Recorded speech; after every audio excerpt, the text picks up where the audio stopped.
இவங்க ரெண்டு பேரையும் எப்படி சொல்றது டிஃபைன் பண்றதுன்னு எனக்கு தெரியல. நார்சிஸ்டிக், செல்ஃப் சென்டர்ட், இன்னும் வேற என்ன வார்த்தை இருக்கு இவங்களை டிஃபைன் பண்றதுக்கு. இப்ப சொல்றேன், பாரு வந்து will not throw anyone under the bus. ஏன்னா பஸ்ல போட்டா கூட அந்த பஸ்ஸோட ரெண்டு டயருக்கு நடுவுல இருக்க கேப்ல அவங்க தப்பிச்சு வந்துருவாங்க. அதனால அவங்கள புல்டோசர்ல போட்டு அரைச்சு குடிச்சிடணும் பாருக்கு. இந்த மாதிரி ஒரு பொண்ணை இந்த ரெண்டு பேர் மாதிரி ஒரு ஹியூமன்ஸ நான் பார்த்ததே கிடையாது. சரி, கமருதீன் இருக்கான் எரும மாடு மாதிரி. அவன் சொல்றான், இங்க பாரு சுபி, நீயும் அரோராவும் என் மேல வந்து என் கையை வந்து இப்படி ஹோல்ட் பண்ணி புடிச்சுக்கிட்டீங்கன்னு. உன்னோட வெயிட் என்ன? உங்க ரெண்டு பேரும் வெயிட் என்ன? பிக் பாஸ்ல பார்வதி அண்ட் கமருதீன் ரெண்டு பேரும் சாண்ட்ராவை கீழே தள்ளி விட்டதை பிக் பாஸ் வீட்லேயும் சரி ஆடியன்ஸும் சரி பயங்கரமாக கழுவி ஊற்றிட்டு இருக்கிறாங்க. இந்த விதத்தில் அரோராவோட ஃப்ரெண்டான ரியா, பார்வதி அண்ட் கமருதீன் இவங்க ரெண்டு பேரும் என்ன மாதிரியான ஜென்மம் அப்படிங்கிறதே தெரியல, கொஞ்சம் கூட ஹியூமனிட்டி அப்படிங்கிறதே இல்லை. அவங்கள கீழே தள்ளி விட்டுட்டு இவங்க ரெண்டு பேரும் சிரிச்சிட்டு இருக்கிறாங்க. என் ஃப்ரெண்டு அங்கே எப்படி சேஃபாக இருப்பா அப்படின்னே எனக்கு தெரியல.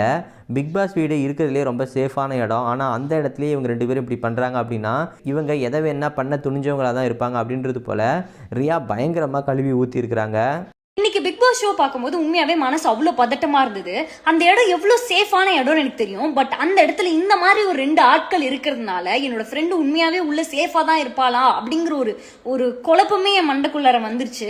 That how this people behave. இவங்க ரெண்டு பேரையும் எப்படி சொல்றது டிஃபைன் பண்றதுன்னு எனக்கு தெரியல. நார்சிஸ்டிக், செல்ஃப் சென்டர்ட், இன்னும் வேற என்ன வார்த்தை இருக்கு இவங்களை டிஃபைன் பண்றதுக்கு? ஏன் டிக்ஷனரின்னு இல்லை, இந்த உலகத்துல வார்த்தை இருக்குதானே தெரியல. இவங்க ரெண்டு பேரும் அந்த மாதிரி ஒரு ஜென்மங்களா இருக்காங்க. ஒருத்தவங்களை ஒரு டாஸ்க்குக்காக அந்த கார்ல இருந்து நீ கீழே தள்ளி விட்ட, சரி. ஆனா அதுக்கப்புறம் உங்களுக்கு ஃபிக்ஸ் வருது. ஃபிக்ஸ் வர்ற டைம்ல நான் ஃபுல் லைவ் பார்த்தேன். ஃபிக்ஸ் வர டைம்ல உட்காந்து இந்த அம்மா என்ன தெரியுமா சொல்றாங்க, நீங்க என்ன போன டாஸ்க்ல என்ன பண்ணீங்க, அதை விடவா நான் பண்ணிட்டேன்னு கேக்குறாங்க. உன்னோட ஆக்ஷன் ஒருத்தவங்களை ஹர்ட் பண்ணிடுச்சு, அது சரியோ தப்போ, அதை எப்படி நீ நியாயப்படுத்தலாம்? அந்த இடத்துல எப்படி நீ நியாயப்படுத்துற? Who are you? சொல்லியிருந்த பாரு will throw anyone under the bus ன்னு. ஆனா இப்ப சொல்றேன், பாரு வந்து will not throw anyone under the bus. ஏன்னா பஸ்ல போட்டா கூட அந்த பஸ்ஸோட ரெண்டு டயருக்கு நடுவுல இருக்க கேப்ல அவங்க தப்பிச்சு வந்துருவாங்க.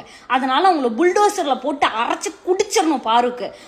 இந்த மாதிரி ஒரு பொண்ணை இந்த மாதிரி ஒரு பொண்ணு கூட சொல்ல முடியாது. இந்த ரெண்டு பேர் மாதிரி ஒரு ஹியூமன்ஸ நான் பார்த்ததே கிடையாது.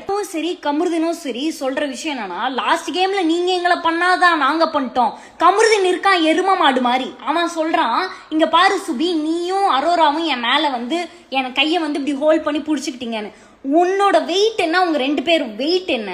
ஓகே, உனக்கு ஹர்ட் ஆகுதுன்னு சொல்றியா, சரி, ஓகே, நியாயம். அப்போ உனக்கு ஹர்ட் ஆகும்போது ஒருத்தவங்க உனக்கு கண்டுக்காம நீ போய் அலறனா, அதே தானே இப்ப நீ இன்னொருத்தவங்களுக்கு பண்ற. How do you have the heart?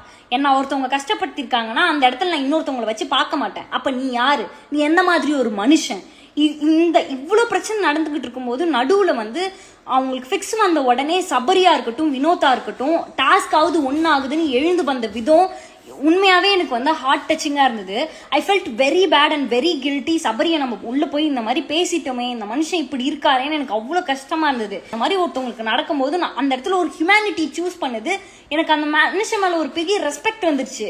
இதை தாண்டி திவ்யா வந்து பார்வை கிழிச்சாங்க. எனக்கு வந்து நான் வாய மூடு பாரு, உனக்கெல்லாம் என்ன பாரு மரியாதை, உன்ன மாதிரி ஆட்களுக்கெல்லாம் எதுக்கு மரியாதைன்னு கேட்கும்போது, அப்பா என் மனசுல இருக்கிறது எல்லாமே பேசு, விட்டு ஒரு அடி கூட அடிச்சிருமா அப்படிங்கிற மாதிரி தான் எனக்கு இருந்தது. என்னதான் அந்த ஃப்ரஸ்ட்ரேஷன்ல அடிச்சிருன்னு எனக்கு தோணினாலும் திவ்யா வந்து எந்த இடத்துல நிறுத்தணுமோ ஒரு கெட்ட வார்த்தை கூட பேசாம அந்த இடத்துல அவ்வளோ அழகா பாரு வந்து ஆப்போஸ் பண்ணி நின்னாங்க. அது எனக்கு ரொம்ப பிடிச்சிருந்தது. இடத்துல சபரியா இருக்கட்டும், விக்கல்ஸ் விக்ரமா இருக்கட்டும், வினோதா இருக்கட்டும், திவ்யாவா இருக்கட்டும், இந்த இடத்துல அந்த ஒரு நபருக்காக நின்ன எல்லாருக்குமே they earned my respect.